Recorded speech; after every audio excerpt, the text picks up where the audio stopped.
para kakapit yung pintura. Ito guys, pipinturahan natin ng puti, no? So, ayan, hindi ka pwede pakita yung brand. Sana, no, may sponsor tayo. Si Samurai Paint. Maganda. But anyway, ito magandang klase naman to. Kaya ito laging binibili ko. Bubugahan na natin to ng puti.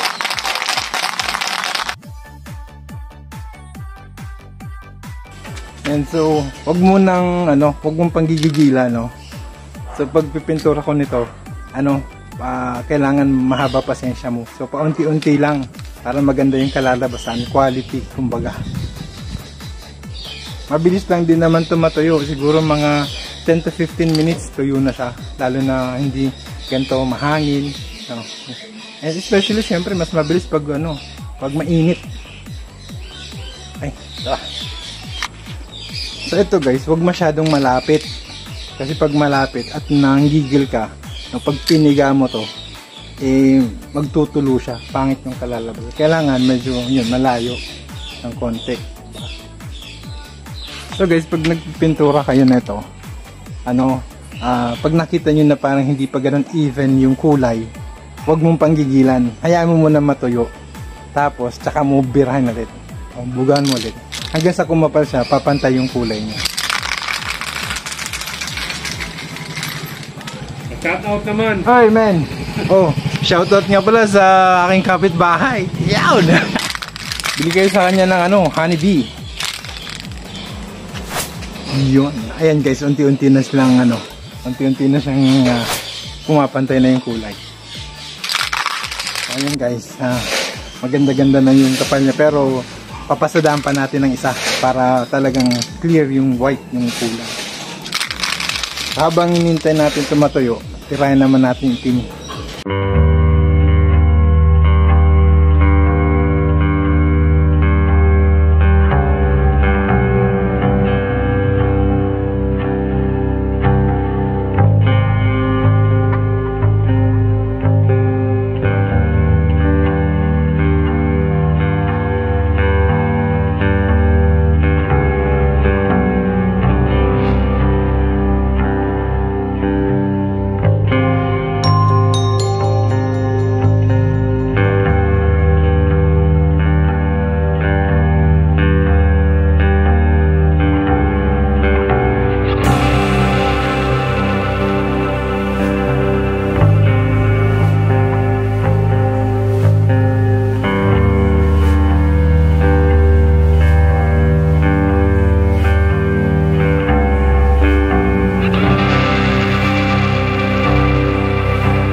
apat na patong po para maganda yung kalalabas.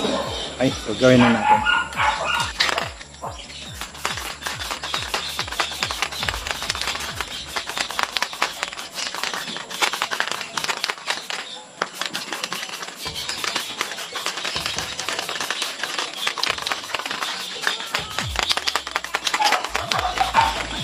So yan guys, patutuyuin muna natin siya. And then, after 5 minutes, bugahan na natin siya ng bright silver. So yun na guys, yung ating primer. Yan. So 5 minutes, okay na. Ngayon, bugahan na natin siya ng bright silver.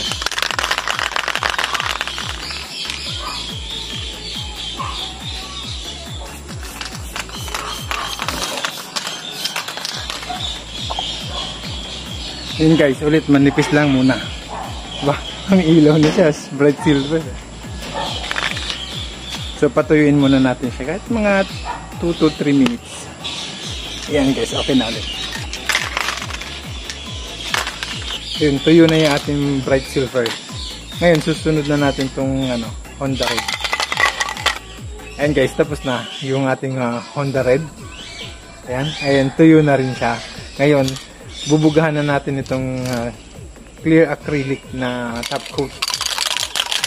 Try natin. So ayan guys, tapos na. Diba? Ayan, yung ang kintab yan.